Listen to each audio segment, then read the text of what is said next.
Tonight on Elon Local News. A whiteboard message that spread beyond Pivot Hall. We talked to students and faculty about the controversial note. A home for all Elon students in need of some major repairs. See how a group of students are coming together to keep the party going. And we took a look at how some students add a little bit of mindfulness to their busy day. All that and more. Elon Local News starts right now. Live from the Jane and Brian Williams studio at Elon University School of Communications, you're watching Elon Local News. Good evening, I'm Perry Elliott Durrani. And I'm Maya Eaglin. Class registration is always a hectic time, but this year some students are choosing personal happiness and helpfulness instead of following the honor code. And the registrar is noticing. Our Ashley Boley has more.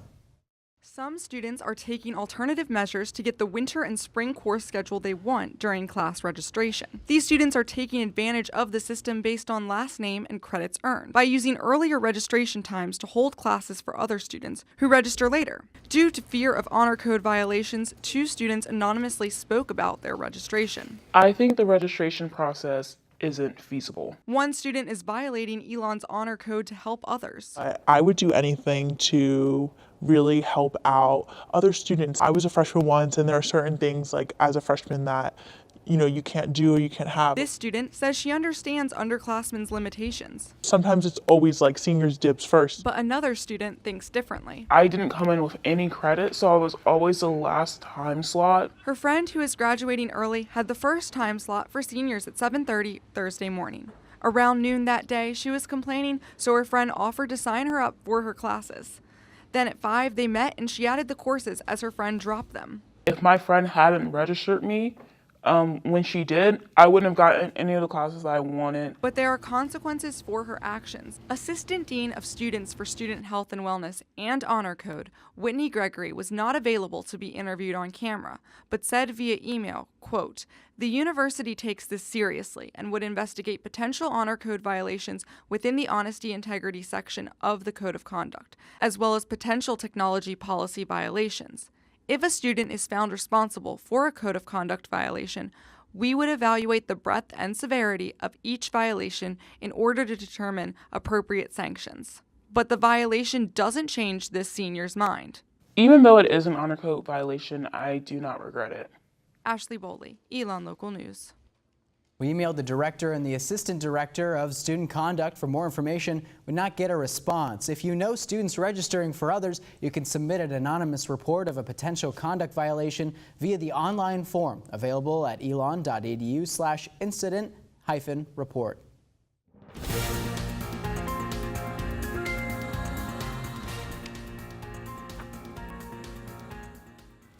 We have an update on a story we've been covering for a few weeks now. The campaign against Elon's food provider Aramark by the Humane League is now over. Aramark now released a statement asking their suppliers to commit to more humane conditions for broiler chickens by the year 2024. Aramark, alongside the Humane Society and Compassion in World Farming, is, quote, the first major food service company to call upon its suppliers to implement additional humane conditions for the treatment of broiler chickens. Aramark sent us a response saying the announcement to expand their commitment has been in the works since last summer and is not directly in response to petition by Elon student senior Marissa Costner and the Humane League. In a statement from the Humane League, the campaign, which has been ongoing since September, is over in light of Aramark's new commitment. The League does say if Aramark does not meet the standards they are promising, then the campaign will be reopened and escalated. You can continue this story on our website, elonnewsnetwork.com. Vice President of Student Life, Smith Jackson, confirmed that the whiteboard message reading, quote, "Bye bye Latinos, hasta la vista," found in Pivot Hall earlier in the week was written by a Latino student. The university says they will not identify the student, but according to Jackson, the student was, quote, "upset about the results of the election" and wrote the message as a satirical commentary. Director of Elon's El Centro, Sylvia Munoz, says this issue isn't something to take lightly. And if it was a joke for them, I hope they realize that this is not joking matter, because the fear is real for some people. The incident happened just 2 days after the presidential election, where students expressed concern for their futures during Elon News Network's election special. As a non-citizen myself, it's scary to not know what's next for me, what's next for my family, what's next for so many of my friends and my peers and my loved ones. Inside Kivett Hall, Sestaida's fears seemed to be confirmed Thursday when a teacher discovered this message on a whiteboard: "Bye bye Latinos, hasta la vista." While Munoz says this incident doesn't surprise her, she says she still has hope for the Elon community. I have hope, right? I have hope, and as I have told a lot of students that are feeling really defeated, my hope is because I have an 11-year-old daughter, so I need to have hope. Some of that hope can already be seen on campus. On Friday, Poems in Classrooms offered support to several minority groups, and a new whiteboard message appeared in the McMichael Science Building, saying, quote, "For people of any race, gender, creed, religion, or sexuality, know that you are loved and never hated." And on the topic of free speech, tomorrow night, Elon will be hosting its next Community Connections panel. These panels are often an open discussion for Elon students, faculty, and members of the local community on a select topic. Tomorrow's panel will focus on the freedom of expression, particularly within the media. To talk about this event, we have with us Dr. Clark, who will be moderating the panel. Thank you for joining us, Dr. Clark. My pleasure, Perry. So we'll get right into it. Tell us about the people speaking on the panel. Well, you know what, it's fun to kind of go through and find experts to talk about this. So we have Dr. Landsberg, who works here at Elon. He teaches journalism classes, so he's perfect to talk about that. We've got a couple of journalists from the community, Natalie Jancello, who actually is an Elon alum. She graduated in 2013, I believe, and she works at the Burlington Times News. And then we have a media lawyer, Jonathan Buisson, who is coming up from Raleigh to come and talk about media expression issues that he is seeing. So it's a really great panel. I'm really excited. What are some of the specific topics that are going to be discussed? Well, you know, just this past weekend there was an issue in Raleigh at WARL that they censored part of Dave Chappelle's opening monologue on SNL. And so their rationale was there were a lot of dirty words in there, and we have an audience and we have advertisers and we can't have that on our air. But that means that the audience couldn't hear what was said. And so he did, I thought, some pretty strong, smart satire and commentary about the political season. And so there certainly are issues there when we look at the economic issues that stations have to deal with versus what the free expression rights are for the people in the community to hear those particular topics and those types of words. Wow. So particular topics going on this panel, what kind of things are you approaching? Obviously this particular case, of anything else? We're talking about how we teach journalists, how do we teach the difference between objectivity and truth, and is there a difference between the two? Certainly there were lots of discussions during this campaign season about, well, we want to cover both sides, but is it possible to cover both sides and still tell the truth? Right. And so that's something that I think that's going to be a hot topic tomorrow at the panel. And finally, what do you hope students to come away with after attending this panel? I think all of these community conversations, they start so much discussion in our classrooms, around campus. I just hope it's something that we start thinking a lot more about. Like, what is it that we're allowed to say and why are we allowed to say it? And what happens when we can't say those things? How does that change the discourse that we have between all of us? Absolutely. We'll be looking forward to it. Thank you so much for coming on, Dr. Clark. Appreciate your time as always. The Community Connections panel is tomorrow at 7 p.m. in the McKinnon Hall. And students are using freedom of expression on campus as they are still processing the presidential election results. Our Liam Collum asked student organizations represented in the Mosley Center about their thoughts. Following Donald Trump's historic and surprising election as president on Tuesday, the country was divided. But student organization leaders from upstairs in the Mosley Center all seem to have the same reaction: shock. I think there were so many things that occurred during the election that or during the election process that kind of hurt and affected them really deeply emotionally. And so because they were so supportive of Hillary and losing her as the candidate, people were just really emotional.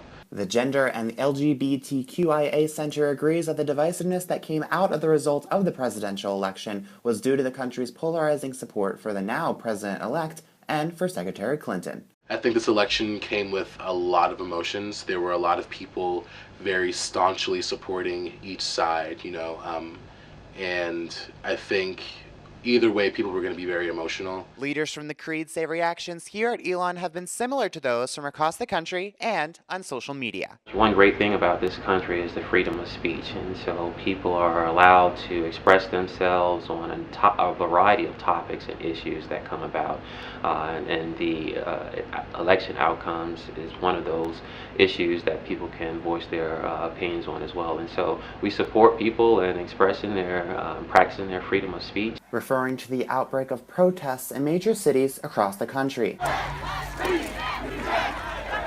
Right now, the Creed's main goal has been to support their student members during this highly emotional time. We are here to support students on a wide range of topics. So whether there's those who are upset about the outcome because their particular candidate didn't win, or if there are other issues that they have that they want to come and communicate with us. And so we're student affairs professionals, and we realize the value of aiding student development, and so creating space and a lot of times is what's needed to help students go through that development. Liam Collins, Elon Local News. If you or someone you know feels heavily affected by the results of the election, you can call Counseling Services at 336-278-7280.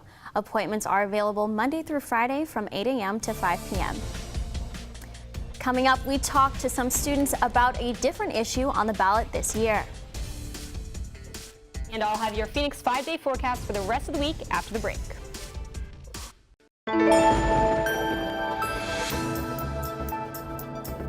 Perry, I don't know about you, but today was kind of dreary outside for me. Oh my gosh, I know, and it's November, and I know we're supposed to have this weather now, but I don't want it to come yet. Cold, I like the misty. 70 degrees. It was not good. But luckily, our Caroline Hartshorn is here with your Phoenix 5-day forecast. Give us some good news, Caroline. So you guys, trying to think of the good news. The good news is it's going to be hot. So if you're looking for that summer weather in November, it's coming. We have highs in the 50s, 60s, 70s this whole week. The good thing is the rain is going to stop. So there's only a 2% chance of rain looking into tomorrow. The high today is going to be 57, already passed, but the low for tonight will be 34. So if you're headed to the library, grab a jacket. Tomorrow the high will be 65 with lows in the 30s, probably tomorrow night. Wednesday, Thursday, Friday, highs in the 60s, low 70s. And highs in the 60s and 70s, and then lows will be in the 30s. So it's actually looking pretty good. So hopefully when we come back from Thanksgiving break, it'll be a little bit cooler, less hot. But Maya and Perry, that's all I have for you. Back to you guys. Thanks, Caroline. Winter term is just around the corner, and with many students leaving the U.S. to go abroad, the State Department is issuing a travel advisory for Americans who plan on going overseas. In Europe, Asia, the Middle East, and North Africa, the State Department warns of increased attacks on Americans by terrorist groups such as ISIL and Al-Qaeda. Americans are advised to remain vigilant, especially at high-profile public events and celebrations, as well as at schools, malls, places of worship, and other places where Westerners commonly gather in large numbers. For more information, go to travel.state.gov. Well, besides deciding the next president, citizens in different states also voted on whether to legalize marijuana. Our Megan Jernak looked at students' perspectives on the controversial new law that could have a huge impact in your state. While the majority of the country spent election night voting on new officials, 4 states voted to support more controversial policies. Maine, Massachusetts, California, and Nevada passed their propositions to legalize marijuana for recreational use. The states joined Washington, Oregon, and Colorado. Arizona also had a proposition to legalize marijuana for recreational use on the ballot. It was rejected by a margin of approximately 80,000 votes. Florida, North Dakota, and Arkansas voted to legalize the use of medicinal marijuana, joining 16 other states and the District of Columbia. Many Elon students chose to fill out their absentee ballots so they could have a say in the decision. Among these students is first-year Elise Granith from California. I support it. I think it's going to bring a lot of tax revenue to the state that is going to be used for a lot of good causes, like law enforcement and drug rehabilitation. She says that the law will also protect some of the people close to her. I do have a lot of friends who recreationally smoke marijuana, and that's going to be great that it will no longer be illegal for them, and there won't be, criminal charges for a non-dangerous offense. Granith stresses that while she herself is in support of the law, those close to her were less pleased with the results. My mom actually, she was telling me that she was sad because it is a gateway drug and it's dangerous for underage minors. Others at Elon agree with Grant's mother. An Elon student who requested not to be identified said she feared for her friends and family in Massachusetts, saying, quote, "I just don't know if they'll make the right decisions now that there's no law against it." Megan Jernak, Elon Local News. Keep in mind that while marijuana may be legal in your home state, you must be over 21 to use it, and it is still illegal in North Carolina and on Elon's campus.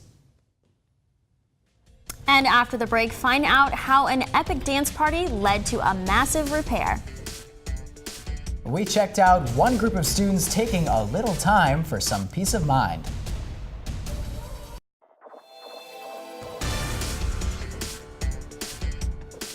When the floor breaks, does the party still go on? Our Rachel Ellis visited a house with a new floor that didn't quite break the bank for the guys who call this place their home.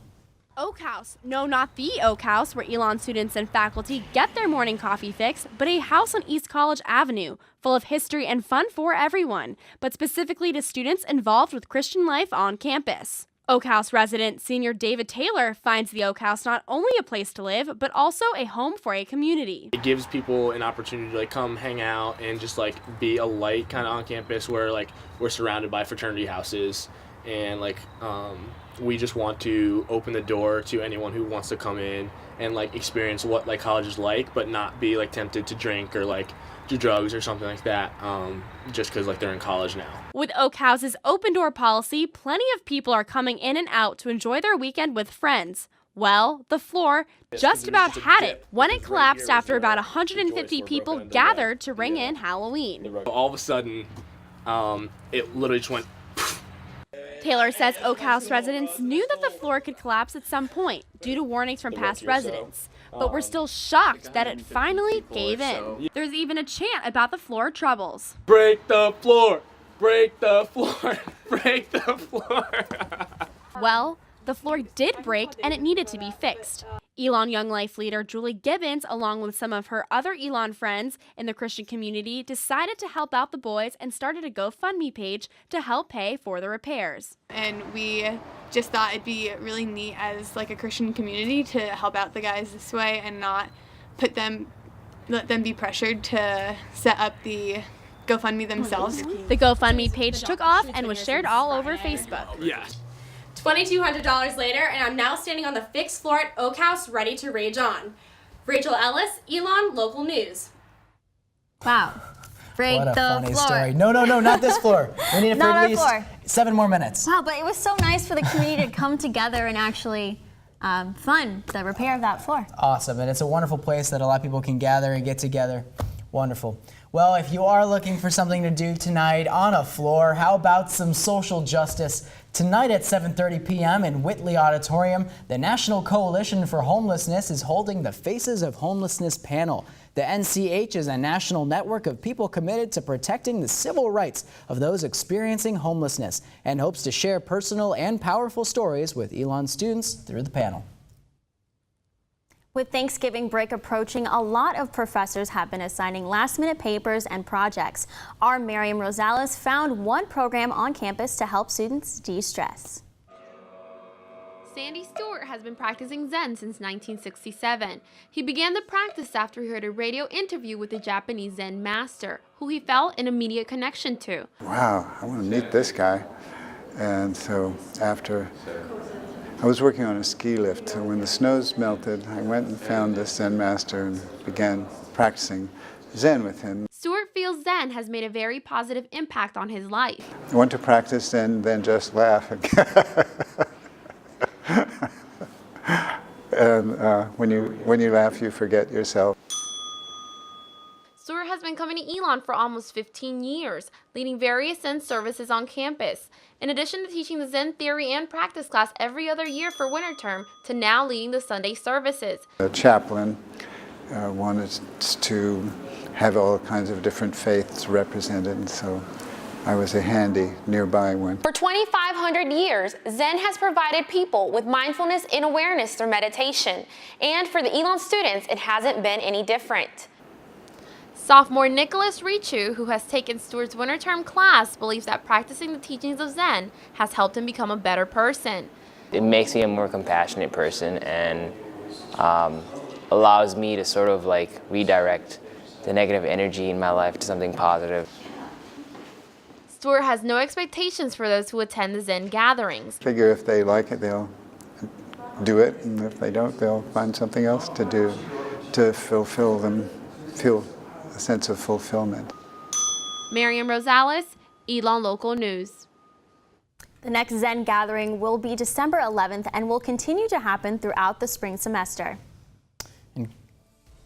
And coming up, we'll look at how the Phoenix wrap up their fall season.